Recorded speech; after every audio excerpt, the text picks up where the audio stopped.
மாண்புமிகு தமிழ்நாடு முதலமைச்சர் அவர்கள் தமிழ்நாடு அரசு போக்குவரத்து கழகங்களில் இயங்குகின்ற பழைய பேருந்துகளை மாற்றி புதிய பேருந்துகளை இயக்குவதற்கு உத்தரவிட்டு அதற்கான நிதியை வழங்கி புதிய பேருந்துகள் வாங்கப்பட்ட நிலையில் நம்முடைய கோயம்புத்தூர் அரசு போக்குவரத்து கழக நிறுவனத்திற்கு 321 பேருந்துகள் 2024-25 ஆண்டுகளுக்கு ஒதுக்கப்பட்டது.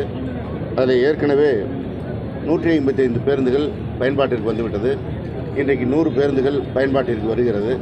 இதில் 96 பேருந்துகள் விடியல் பயண பேருந்துகள், மகளிர் கட்டணம் இல்லாமல் பயணம் செய்யக்கூடிய அந்த உன்னத திட்டமான விடியல் பயண திட்டத்தின் கீழ் 96 பேருந்துகள் இயக்கப்பட இருக்கிறது.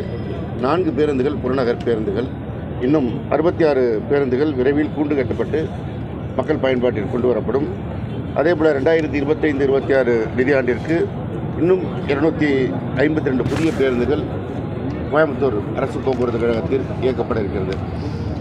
கடந்த காலங்களில் பழைய பேருந்துகளை இயக்கி புதிய பேருந்துகள் வாங்காமல் விட்டு சென்ற நிலையில் மாண்புமிகு முதலமைச்சர் அவர்கள் பொறுப்பேற்ற பிறகு 11,000 பேருந்துகளை தமிழ்நாடு அரசு போக்குவரத்து கழகத்திற்கு வாங்குவதற்கு உத்தரவிட்டு அதன் மூலமாக படிப்படியாக இந்த பேருந்துகள் மக்கள் பயன்பாட்டிற்கு வந்து கொண்டிருக்கிறது. இன்றைக்கு கோவை மாநகரில் இந்த அரசு போக்குவரத்து கழகத்திற்கு ஒரே நேரத்தில் 100 பேருந்துகள் இயக்கப்படுவது என்பது ஒரு மிகப்பெரிய சாதனையாக அமைகிறது. எனவே பழைய பேருந்துகள் எல்லாம் படிப்படியாக எல்லாம் மக்கள் பயன்பாட்டிலிருந்து விலக்கிக் கொள்ளப்பட்டு இந்த புதிய பேருந்துகள் இன்றையிலிருந்து வருகிறது. மீதி பேருந்துகள் படிப்படியாக வரும்.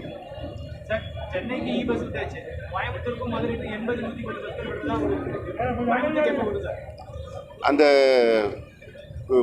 கோயம்புத்தூர், மதுரை, சென்னை மாநகர போக்குவரத்து கழகத்திற்கு 500 பேருந்துகள் வாங்குவதற்கான டெண்டர் விடப்பட்டு இப்பொழுது டெண்டர் பிரிக்கப்பட்டு அதற்கான பரிசீலனை நடைபெற்று வருகிறது.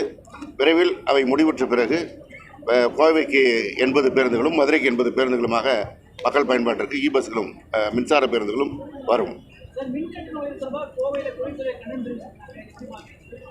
இல்லை, எளிய மக்களுக்கு பாதிப்பு வரக்கூடாது, சிறு தொழில் குறு தொழில்களுக்கு பாதிப்பு வரக்கூடாது என்று மாண்புமிகு முதலமைச்சர் அவர்கள் உத்தரவிட்டதன் காரணமாக இந்த மின்கட்டணம் அவர்களை பாதிக்காமல் ஏற்பாடு செய்யப்பட்டது.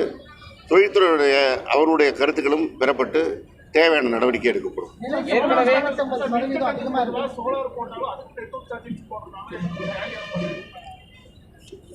சோலார் பயன்பாடு எல்லாம் இந்தியா முழுவதும் ஒரு நிலைப்பாடு எடுத்து செயல்படுத்தப்படுகிறது. அதை பயன்படுத்துகிற போது அந்த மின்சாரத்தை தமிழ்நாடு அரசுக்கு கொண்டு வந்து கொடுக்கின்ற போது அதற்கான சில நிபந்தனைக்கு உட்பட்ட அந்த கட்டணங்கள் இருக்க தான் செய்யும். தேவைப்படும் காலப்போக்கில் மாற்றங்களுக்கு ஏற்ப நடவடிக்கை எடுக்கும்.